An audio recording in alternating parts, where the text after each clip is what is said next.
There she is. Look at you, Mae Great Campbell. to see you again. You just look so cool in every presentation, you know? Oh my gosh.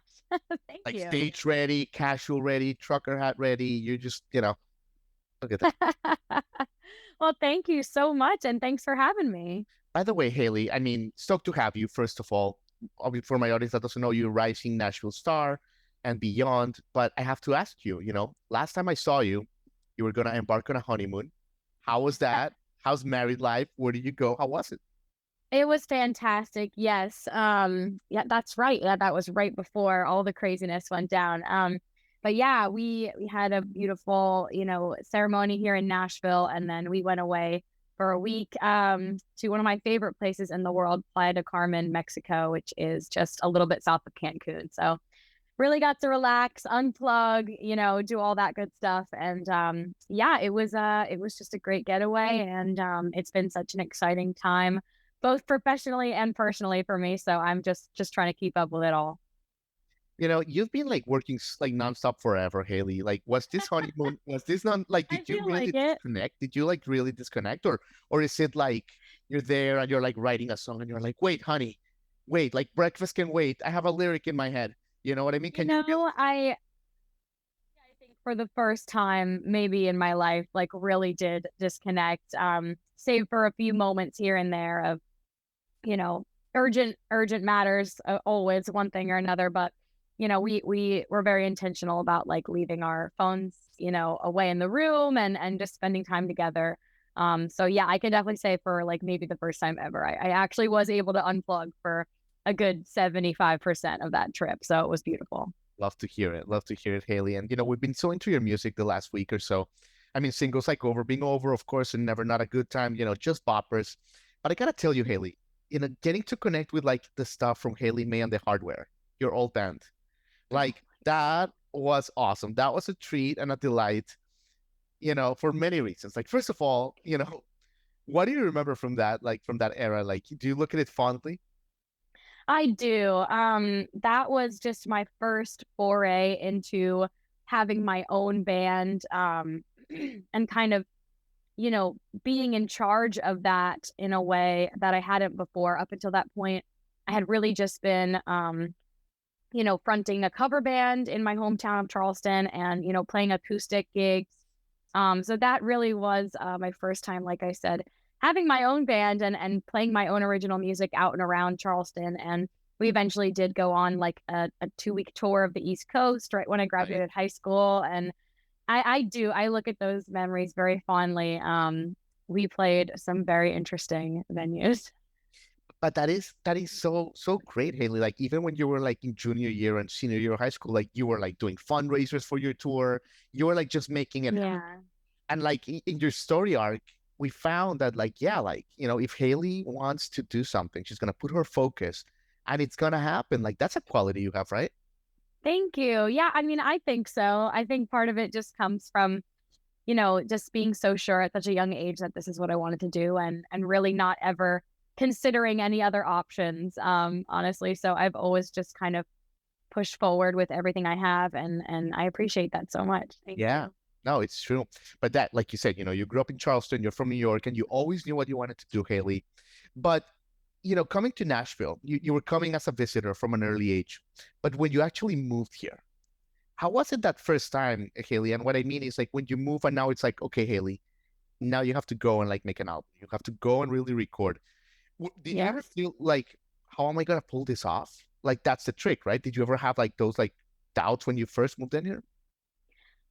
I wouldn't call them doubts so much as just kind of figuring out that path. I definitely, I remember moving here and I sat on my like empty kitchen floor and I was like, holy shit. Like I'm here. Like there's really no going back now. I mean, for me, I just knew from those first early trips, I knew that I needed to be in Nashville. And honestly, getting there finally just felt like such a relief in a weird way. Um, I knew that the work was really just about to begin, but I just felt like in a weird way that was the biggest hurdle I'd had to overcome that far, just convincing my parents to get on board, and, eventually leading to them just being over the moon for me and really supportive. But when you're a 16-year-old kid and you're like, hey, mom, I think I'm going to move to Nashville instead of going to college, Yeah. the alarms kind of start going off a little bit, but they were just so supportive and helped me move. So I think once I got to Nashville, it was more of just like, okay, how am I going to do this? So I just started with the connections that I had from Charleston. I knew a couple people in town and just kind of grew my network from there. I remember I was only 19 when I moved, so I couldn't go almost anywhere. I couldn't go to Whiskey Jam. I couldn't go to all these networking staples. I spent a lot of my time around like the Belmont showcases, things like that, as well as our old favorite watering hole, Belcourt Taps, which is sadly no longer, but that was a huge staple. I know for so many others as well as myself, I spent so much time there meeting other writers and networking when I was underage. So Yeah. yeah, I think it was just a matter of trying not to look too far ahead and just each day saying, okay, what am I going to do today that's going to further this dream and this goal? I love it. I love it, Haley. And by the way, were you like a super popular girl in high school? Because No. first of all, you look cool, and that makes you popular. But also, when you're 15 and you're going to high school, don't the other kids also go like, "Hey, she can sing and she's got drive. Like, I think she's going places." Don't they get blown out with that? Honestly, I don't know. I think there was just so much else going on. I think that the thing that was really popular in my high school, and I think in a lot of high schools, was sports, right? Like that's always a huge thing. And that was not my path. I actually was on the cheerleading squad, but that was because it was pretty much the lowest commitment, lowest commitment extracurricular that I could do. And also, you get to wear your uniform on game days, so get to wear a cute outfit.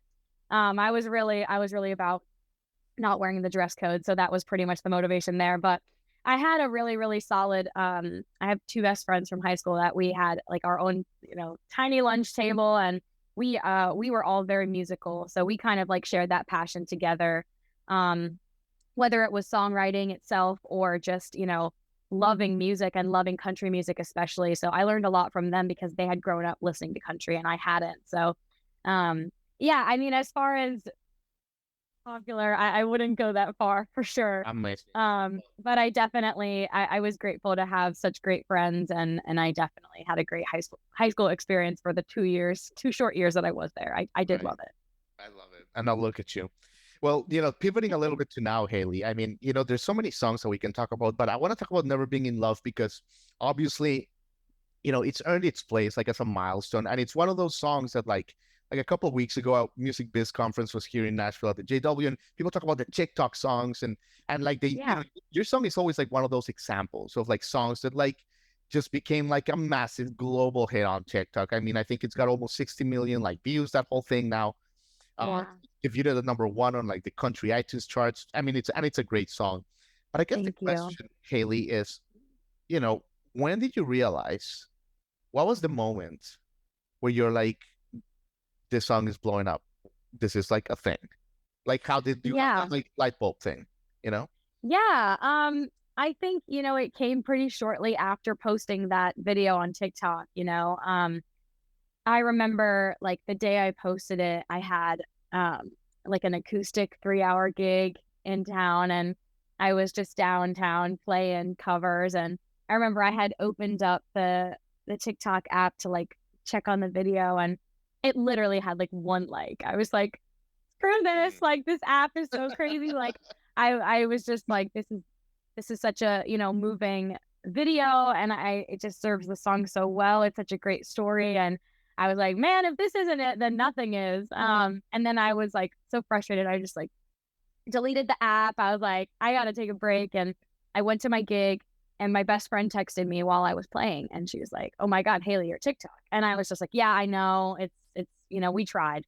And she's like, no, it's not flopping. And I was like, you're kidding me. Like, what do you mean? She's like, well, it has like 5,000 views. So I opened up the app, and I'm like, oh my God, it didn't totally like flop. That's amazing. And then after that, the next day I woke up and it had like 300,000 views. And I was like, oh my God, like that would have been like more than plenty Right. for me. I was just so excited. And the comments were all so sweet and positive and excited about the song, which obviously is always the goal, right? To get people excited about the music. It So resonated, just yeah. watching that snowball into what ultimately, racked up to about 9 million views on TikTok was just like the most wild. I think it happened over the course of like 3 weeks, basically. Yeah. It's just like a rocket ship to the moon, and then it kind of chooses its place, and it stops after a while. But that was the craziest 3 weeks.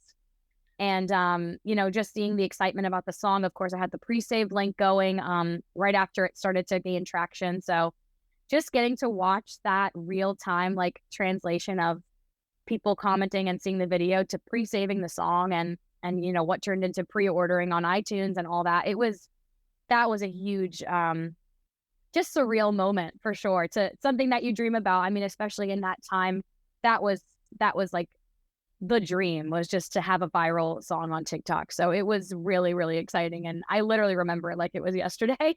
What a ride. And it's a great song, Haley, but like, don't you think to Thank yourself, you. like, why that one? Like, why not Smoke It? Why not Don't Have to Drink? You know what I mean? Because Yeah, yeah. it's kind of like a roulette, isn't it? It is. And I think at the end of the day, people, especially now, are so creative, and so much thought and effort goes into how to present songs on social media in a way that makes them the most relatable, right? So I think really that song just had the perfect story. You have basically a 60-second Hallmark movie, I like to call it, in that video. It's just something that people can attach to and relate to and root for. I think people want something to root for. And Yeah. now fast forward a few years, and the two of us are married, so I think we really have a lot of people rooting for us, and it just That's right. made that song so special. And yeah, I think that was really, really the magic of that song, and that video was just the excitement around the story. I love it, Haley, and you're being so good with your time. And I think you're gonna play a song for us. But let me ask you this: I first met you. I was there with one of my best friends, Maggie Rose, at the song Yes. Suffragettes. I think it was like the 10th anniversary show or something, and you left people like gobsmacked as you do. But I said, I'm gonna, the mission of that show is, like women equality in music, and Mhm. what is your experience right now with kind of like female country representation in radio? I know it's like a hot potato, but like where do you think we are? Are we making progress? Like, what is like your honest take on this? Well, I think Lainey Wilson just had the fastest back-to-back number ones on country radio by a female artist. Love it. So Big friend that of the is show, yeah. extremely exciting. She's a friend of the show, friend of the suffragettes. And I mean, I think that, everything is so cyclical in the music industry. Like, we're always looking for what's the next trend and what's the next this. But I think we're in a really exciting time now. I mean, in my personal day-to-day life, radio is not a part of that equation yet. But I love to pay attention to what's going on and the kind of trends, because obviously, you look at the stars of the 90s, right? I mean, early 2000s even. It's all women. I mean, Right.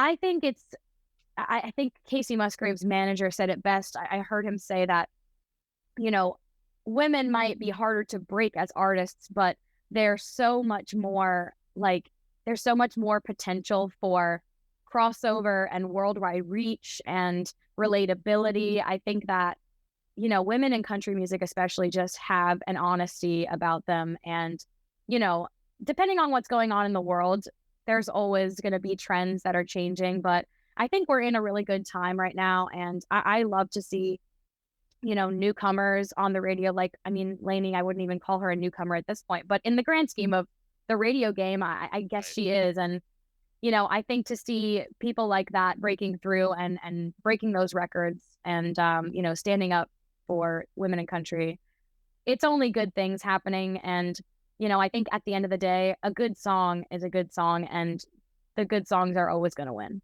I agree, and we're super proud of Lainey, good friend of our show, and Yeah. we're so thrilled to have you. Hopefully, you follow her path and continue to rock as you do.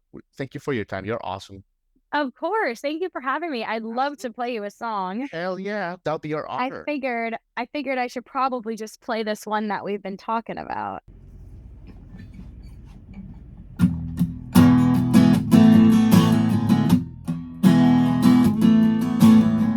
It's the look on your face when you look at me. Makes my heart skip a beat. Damn, it's good to be yours. So good to be yours. It's the way that you talk when you speak to me. Just the thought of your voice, boy, it's keeping me up. You make me feel like I've never been in love, like I never held a hand before. 'Cause I never held a hand like yours, like it's the first time I'm kissing someone again. You make me feel like I've never been broken hearted, crying all night long. Like every single scar I got is gone. Like forever would still never be enough. You make me feel like I've never been in love. I never knew I could laugh till I couldn't breathe. Never thought I could show someone all of me. But things are better than they've ever been. You make me feel like I've never been in love, like I never held a hand before. 'Cause I never held a hand like yours, like it's the first time I'm kissing someone again. You make me feel like I've never been broken hearted, crying all night long. Like every single scar I got is gone. Like forever would still never be enough. You make me feel like I've never been in love, yeah. Just like I've never been in love. Yeah. It's like I've been colorblind all my life, and now I'm seeing more than black and white. And it's beautiful, it's kinda like it wasn't me until you. Everything is brand new, like it never